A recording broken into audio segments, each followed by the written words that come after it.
ఎన్టీఆర్ జిల్లా మైలవరం నియోజకవర్గంలో మాజీ మంత్రి జోగి రమేష్ చేసిన ఆరోపణలపై ఎమ్మెల్యే వసంత వెంకట కృష్ణ ప్రసాద్ స్పందించారు. అనవసర విషయాల్లో తాను జోక్యం చేసుకునే వ్యక్తిని కాదని స్పష్టం చేశారు. తన కార్యాలయానికి ప్రజాప్రతినిధిగా ఎవరైనా రావచ్చని, మేఘన ఆమె కుటుంబ సభ్యులు కూడా తనను కలిసినట్లు తెలిపారు. ఇది కుటుంబ వ్యవహారం కావడంతో ఇరు వర్గాలు మాట్లాడుకుని సమస్యను పరిష్కరించుకోవాలని మాత్రమే తాను సూచించారని, ఈ విషయంలో ఎలాంటి జోక్యం చేసుకోలేదని ఎమ్మెల్యే వసంత స్పష్టం చేశారు. కుటుంబ వ్యవహారాలను రాజకీయ అంశాలతో ముడిపెట్టడం సరికాదు అన్నారు.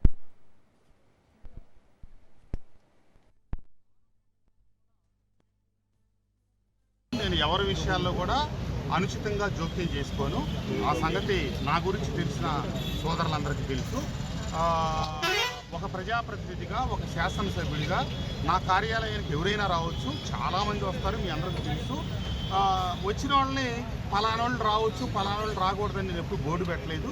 నా కార్యాలయంలోకి అందరూ ఆహ్వానితులే. ఆ రకంగానే జోగి రమేష్ వాళ్ళ కోడలు, వాళ్ళ కుటుంబ సభ్యులు ఇచ్చారు.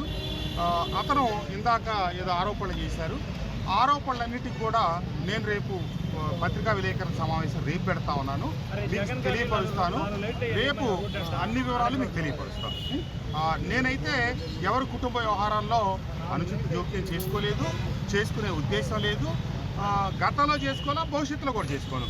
వాటికి సంబంధించిన సంపూర్ణ సమగ్ర సమాచారం రేపు మీ ముందు ఇస్తాను.